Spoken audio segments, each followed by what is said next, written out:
Hi, and welcome to my monthly embroidery challenge. Here you can see the creations I did so far in 2024.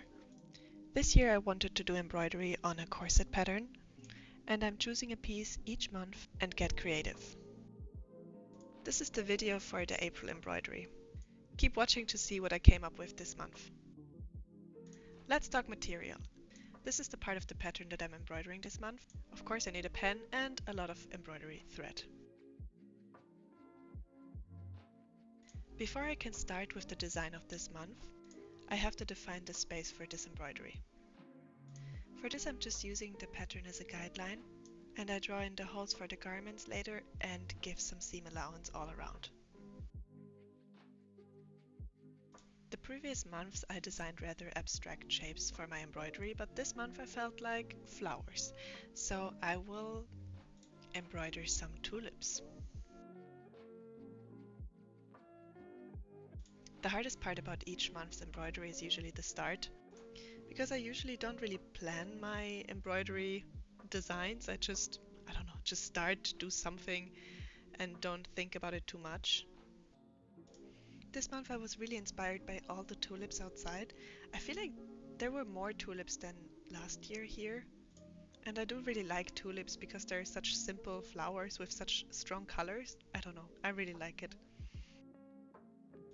So here I just did my first embroidery flower and it looked so cute. And then I just kept going and going and going and going until I had a few, and they turned out so cute. I was super excited. And then I just kept going. Usually my embroidery takes about a week when I do it in the evenings or during lunch, but this time was much faster than the other months. I think it was because the design is relatively simple and the pattern piece was also relatively small. And I had no plans the full day. The weather was so nice and warm and I love to chill on the couch and just do my embroidery, watching YouTube videos and just kind of recharge for the next week. Poppy was also enjoying the time that I spent in the living room, because she usually is wherever I am. She's such a clingy dog. But then again, I'm also kind of a clingy human to her. As you can see here, I really love to cuddle her wherever she is. And after only a few hours, the flowers were completely done. I was so excited. I mean, look at this. It looks so cute already. Also, I was very happy to catch this weird tongue situation on camera. Ah, what a noodle. Look at her, she's so cute.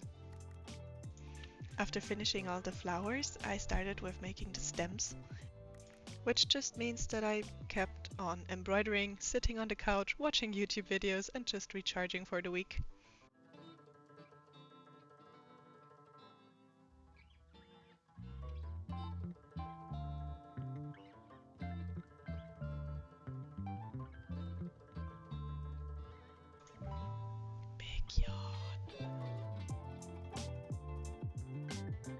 I really like that Poppy, whenever she's done with sleeping on her own, she just comes and demands love, affection and cuddles. She's like a cat in this. Look how sassy she's looking over her shoulder to the camera like, hey, look at me, I'm getting all the cuddles and you don't.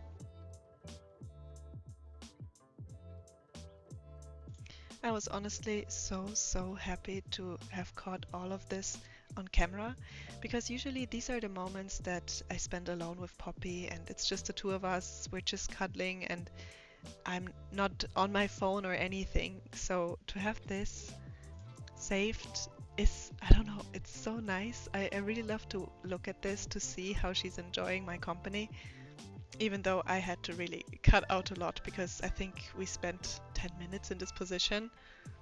And even though it's cute, it's a bit long for a video. So after our short cuddle break, it was time to keep on embroidering. At least that was what I wanted to do, because Poppy had other plans. She was also recharged now from all the cuddling and it was time for her to play.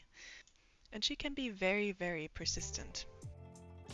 I did not keep the original audio of this video, but believe me, this toy squeaked. And Poppy logic is that if I don't want to play with one toy, she just tries to bring me all the toys to see if I want to play with another one. We have regular playtimes, but it's important for her to learn that we also have other things to do and that it's not always just about her. I also think it's important that she learns to entertain herself and she's not so dependent on us all the time.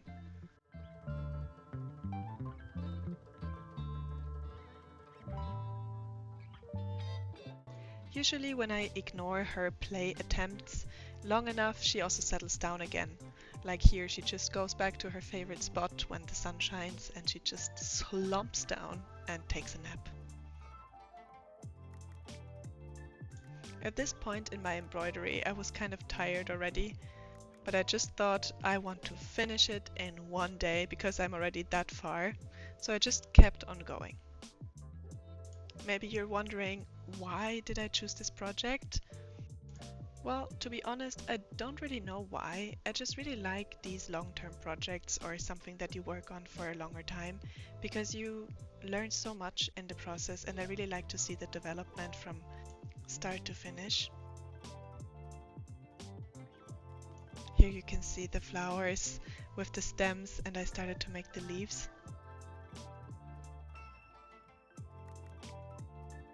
And here are the leaves and the flowers and everything, and it was done! I started this in January and I had no idea where I would go with this, and so far April is my absolute favorite. To secure the threads in the back, I also added some iron-on fabric. For this I just ironed it on and then I cut off the excess. Not only does it secure the threads in the back, but it also gives a really nice stiffness to the fabric.